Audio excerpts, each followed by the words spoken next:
हाय, आज मैं doctor Rita, department of psychology, Marwari college Ranchi, boy section, फिर एक बार यूजी सेमेस्टर 2 के स्टूडेंट्स के लिए पेपर 4 के यूनिट 4, जिसमें थिंकिंग एंड इंडिविजुअल, चिंतन एवं व्यक्ति के अंतर्गत हम लोगों ने पहले चिंतन की परिभाषा, डिफिनेशन ऑफ थिंकिंग और उसके स्वरूप, नेचर पर चर्चा की जा चुकी है। आज मैं चिंतन के सिद्धांत, थ्योरी ऑफ थिंकिंग पर चर्चा करूंगी। चिंतन के सिद्धांत, थ्योरी ऑफ थिंकिंग। चिंतन का आरंभ एक समस्या से होता है और उसका अंत भी समस्या के समाधान के साथ खत्म हो जाता है। इस बात को सभी मनोवैज्ञानिक स्वीकार करते हैं।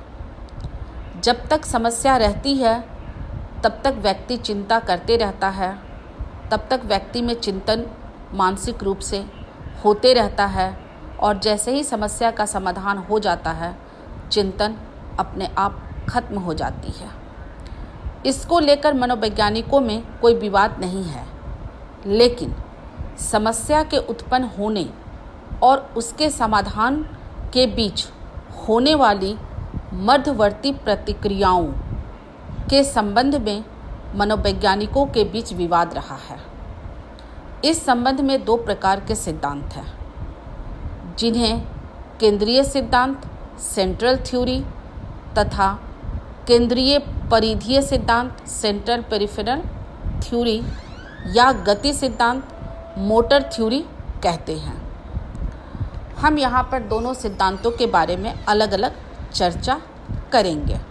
सबसे पहले केंद्रीय सिद्धांत, सेंट्रल थ्योरी। चिंतन का यह पहला प्राचीन सिद्धांत है। यह सिद्धांत मस्तिष्क को चिंतन का आधार मानता है।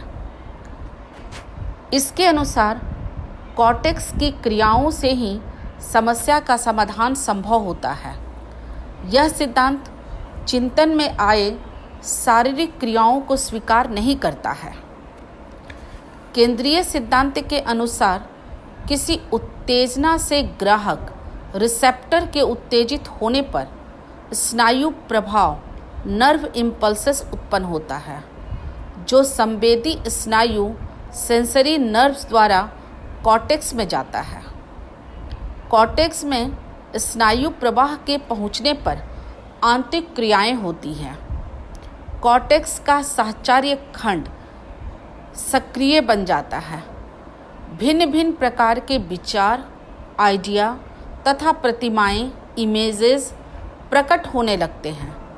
प्रत्यय, कॉन्सेप्ट तथा प्रतीक, सिंबल्स के सहारे विचारों एवं प्रतिमाओं को संगठित करने की क्रिया जारी हो जाती है। इसी क्रम में प्राणी को समस्या का कोई समाधान सूझ जाता है और वह मानसिक स्तर पर ही किसी विशेष व्यवहार के लिए तत्पर हो जाता है। इससे क्रियात्मक स्नायु प्रवाह उत्पन्न होकर कर्मेंद्रियां, मोटर ऑर्गन्स में जाता है, जिससे प्रतिक्रिया उत्पन्न होती है। इस प्रकार केंद्रीय सिद्धांत के अनुसार समस्या तथा इसके समाधान के बीच वाली क्रिया मस्तिष्क के भीतर ही होती है। इसे और भी स्पष्ट करने के लिए इसकी संरचना पर ध्यान देने की आवश्यकता है। चिंतन के केंद्रीय सिद्धांत का विकास संरचनावाद तथा गेस्टाल्टवाद मनोविज्ञान की पृष्ठभूमि में हुआ। संरचनावादी मनोवैज्ञानिकों ने अंतःनिरीक्षण की सहायता से यह प्रमाणित करना चाहा कि चिंतन वास्तव में एक केंद्रीय मामला है। इसी तरह गेस्टाल्टवादी मनोवैज्ञानिकों ने भी चिंतन का केंद्रीय कार्य माना और समस्या समाधान में केवल सूझ के महत्व पर बल दिया। इसके मूल्यांकन गुण। चिंतन या समस्या समाधान के केंद्रीय सिद्धांतों में कई गुणों का संकेत मिलता है। नंबर 1, चिंतन के सिद्धांत के रूप में केंद्रीय सिद्धांत को अपना प्रथम सिद्धांत माना गया है, जिसका उद्भव संरचनावाद के कोख से हुआ है और इसका विकास गेस्टाल्टवाद की गोद में हुआ है। नंबर 2, इस सिद्धांत से प्रभावित होकर परिधीय सिद्धांत पेरिफेरल थ्योरी का विकास हुआ। संरचनावाद तथा गेस्टाल्टवाद के केंद्रीय दृष्टिकोण के विरोध में विलियम जेम्स तथा वाटसन ने परिधीय सिद्धांत का प्रतिपादन किया। अतः अप्रत्यक्ष रूप से केंद्रीय सिद्धांत ने परिधीय सिद्धांत के उद्भव में अंतः प्रेरणा का काम किया। यह इस सिद्धांत का एक व्यवहारिक महत्व है। नंबर 3, अमूर्त चिंतन एब्स्ट्रैक्ट थिंकिंग की व्याख्या करने में यह सिद्धांत अधिक सफल है। बिनाके के अनुसार अमूर्त चिंतन की व्याख्या करने में यह सिद्धांत परिधीय सिद्धांत पेरिफेरल थ्योरी की अपेक्षा अधिक सफल है। नंबर 4, यह सिद्धांत केंद्रीय संरचना सेंट्रल मैकेनिज्म को चिंतन का आधार मानता है और जो बहुत अंशों तक सही प्रतीत होता है। चिंतन को अव्यक्त क्रिया भी माना जाता है। नंबर 5, इस सिद्धांत से इस बात की व्याख्या हो जाती है कि भाषा के अभाव में चिंतन नहीं हो सकता है। डिक्सन का कहना है कि मानव चिंतन की व्याख्या करने में यह सिद्धांत अधिक सफल है। इसके निम्नलिखित दोष नंबर 1, इस सिद्धांत का एक गंभीर दोष यह है कि चिंतन में यह पेशीय क्रियाओं के महत्व को स्वीकार नहीं करता है, लेकिन भिन्न भिन्न अध्ययनों में चिंतन में पेशीय क्रियाओं का महत्व सिद्ध हो चुका है। पॉइंट नंबर 2, इस सिद्धांत के अनुसार चिंतन के लिए भाषा आवश्यक नहीं है। भाषा के अभाव में चिंतन की क्रिया संभव है, परंतु अनेक अध्ययनों से पता चलता है कि भाषा की उपस्थिति में चिंतन की क्रिया सरल बन जाती है। पॉइंट नंबर 3, केंद्रीय सिद्धांत का प्रयोगात्मक आधार बहुत कमजोर है। इसकी अभिधारणाएं के समर्थन में प्रयोगात्मक प्रमाणों में काफ़ी अभाव है। इसके विपरीत परिधीय सिद्धांत का प्रयोगात्मक पक्ष काफ़ी सबल है। पॉइंट नंबर 4, केंद्रीय सिद्धांत के आधार पर मूर्त चिंतन की व्याख्या काफ़ी कठिन है। बिनाके के अनुसार यह सिद्धांत अमूर्त चिंतन की व्याख्या करने में जितना सफल है, उतना मूर्त चिंतन की व्याख्या करने में सफल नहीं है। कारण अमूर्त चिंतन की अपेक्षा मूर्त चिंतन में पेशीय क्रियाएं अधिक होती है। जैकोबस के अनुसार उनका कहना है कि केंद्रीय सिद्धांत खंडित हो जाता है। इन अध्ययनों में समस्या समाधान के साथ प्रयोज्यों में पेशीय क्रियाएं पाई जाती हैं। इन त्रुटियों के होते हुए भी इस सिद्धांत को अस्वीकार नहीं किया गया है। दूसरा, परिधीय सिद्धांत या गति सिद्धांत, पेरिफेरल थ्योरी और मोटर थ्योरी। यह सिद्धांत विलियम जेम्स के आदत संबंधी विचारों पर आधारित है। उन्होंने चिंतन के केंद्रीय संरचना से अधिक परिधीय संरचना पर बल दिया है, परंतु इस सिद्धांत की एक व्यवस्थित रूप देने का श्रेय वाटसन को है। उन्होंने इस सिद्धांत की व्यवहारवादी व्याख्या प्रस्तुत की है। चिंतन को संवेदी गतिवाही मामला भी माना जाता है। इस सिद्धांत के अनुसार किसी ज्ञानेंद्रियों के उत्तेजित होने से एक संवेदी प्रभाव उत्पन्न होता है, जो संवेदी स्नायु द्वारा कॉर्टेक्स में जाता है, जहां तुरंत एक अनुकूल चयन घटित होती है। फिर एक गति प्रवाह उत्पन्न होता है जो किसी कमेंद्रियां तक पहुंचता है। कमेंद्रियां जैसे मांसपेशी की क्रिया से यह सिद्धांत स्नायु प्रवाह उत्पन्न करता है, जो कॉर्टेक्स में वापस जाता है, जहां इस क्रिया की पुनरावृत्ति समस्या के समाधान तक होती रहती है। संवेदी प्रवाहों का कॉर्टेक्स में आना और वहाँ से गति प्रवाहों का भिन्न भिन्न कर्मेंद्रियों में जाना समस्या के समाधान तक जारी रहता है। स्पष्ट है कि केंद्रीय सिद्धांत केवल मस्तिष्क को चिंतन में प्रधानता देता है, जबकि गति सिद्धांत पेशीय क्रियाओं को प्रधानता देता है। यह सिद्धांत एक ओर स्वर यंत्र की क्रिया पर बल देता है और दूसरी ओर अन्य शारीरिक क्रियाओं पर। वाटसन ने दावा किया है कि चिंतन आंतरिक भाषण अथवा अधोस्वर भाषण सब वोकल स्पीच है। उन्होंने अपने विचार के पक्ष में निम्नलिखित तर्क दिए हैं। नंबर 1, व्यक्ति सामाजिक प्रक्रिया सोशलाइजेशन प्रोसेस के दौरान अनुकूल कंडीशनिंग के कारण भाषा आदतों लैंग्वेज हैबिट्स को अर्जित करता है।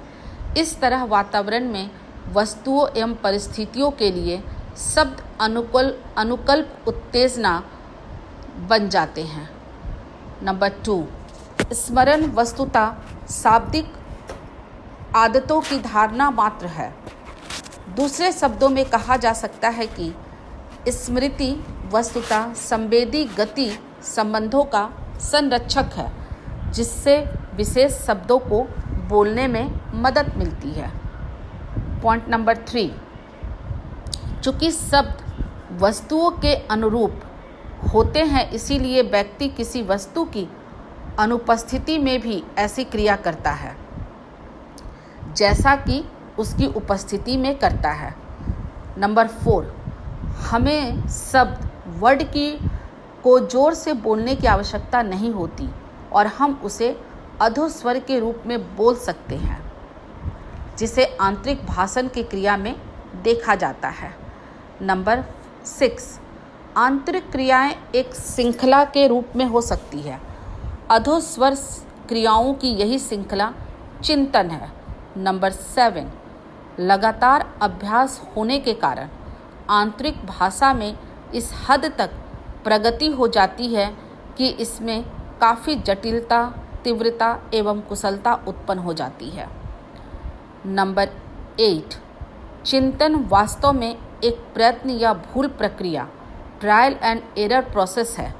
जिस तरह व्यक्ति किसी प्रश्न का उत्तर ढूंढते समय बोलता रहता है, उसी तरह समस्या का समाधान करते समय व्यक्ति मन ही मन बोलता रहता है।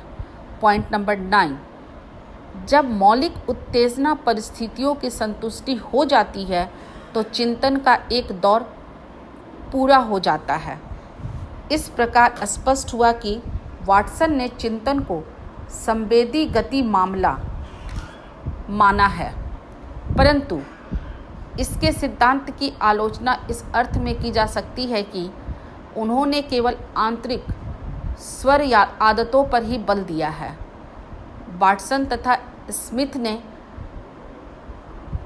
इनका विरोध करते हुए कहा कि चिंतन में स्वर आदतों के अतिरिक्त कई आंतरिक क्रियाएं निहित होती है। इस बात की आंशिक रूप में वाटसन ने मान्यता दी।